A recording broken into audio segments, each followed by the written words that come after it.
Episode 14. Hari-hari menjelang pernikahan itu terasa seperti pusaran yang tak memberi jeda. Segalanya berjalan terlalu cepat.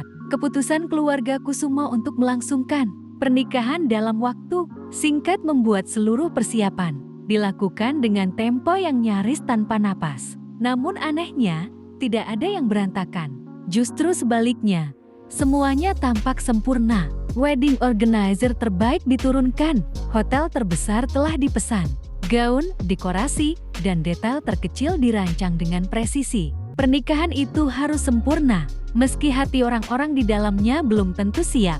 Hari itu, Nia datang ke tempat fitting gaun pengantin diantar Sultan. Wajah Nia terlihat tenang, meski di balik ketenangannya tersimpan harap kecil yang tak ia ucapkan. Ia berharap hari ini menjadi kesempatan. Bukan soal gaun, bukan soal kemewahan. Ia hanya ingin bertemu Albi, ingin mengenalnya sedikit lebih dekat, agar nanti saat duduk di pelaminan, pria itu tak terasa sepenuhnya asing, karena mereka belum pernah berbincang. Dan waktu seperti berjalan terlalu cepat. Ia membayangkan suasana saat di pelaminan nanti, pasti terlalu formal, terlalu jauh dari kata mengenal. Karena itu, ia sangat ingin bertemu pria itu. Namun harapan itu gugur bahkan sebelum sempat tumbuh. Albi tidak datang, ada operasi mendadak. Itulah alasan yang disampaikan pihak rumah sakit. Nia terdiam saat mendengarnya. Bukan kecewa, ia tidak berani menyebut perasaannya demikian. Hanya ada rasa kosong yang singgah pelan di dadanya. Ia mengangguk, tersenyum tipis, memaksa dirinya mengerti. Tidak apa-apa, ucapnya lirih. Lebih pada dirinya sendiri.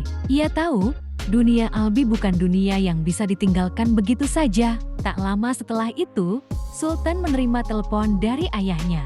Nada suaranya berubah, wajahnya menegang. Ada urusan penting. Ayahnya membutuhkan bantuannya sekarang juga. Sultan menatap Nia dengan rasa bersalah. Aku harus pergi sebentar. Nanti kakak jemput ya, katanya cepat. Nia mengangguk lagi. Ia tidak tahu, bahkan Sultan pun tidak tahu, bahwa Albi sama sekali tidak akan datang hari itu. Dan akhirnya, Nia menjalani fitting gaun itu sendirian.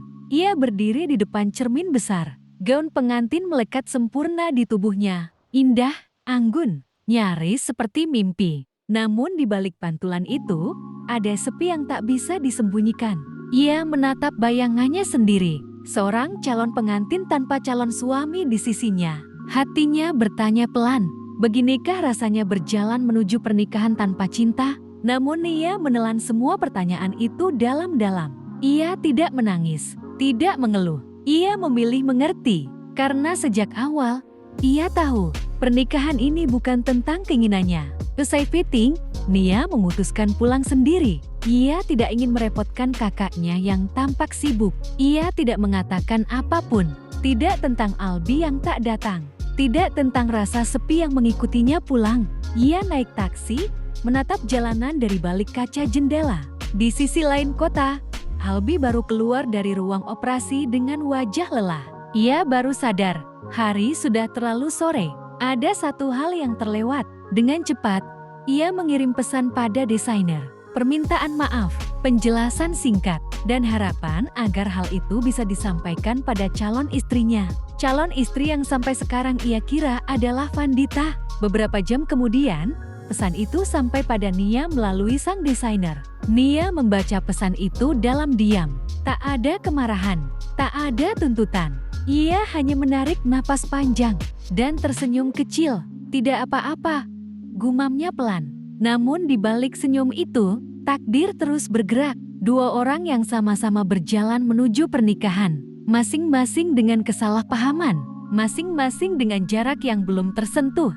Dan waktu tak akan memberi mereka banyak kesempatan lagi, karena hari pernikahan itu kian mendekat, dan kebenaran tak bisa selamanya bersembunyi. Bersambung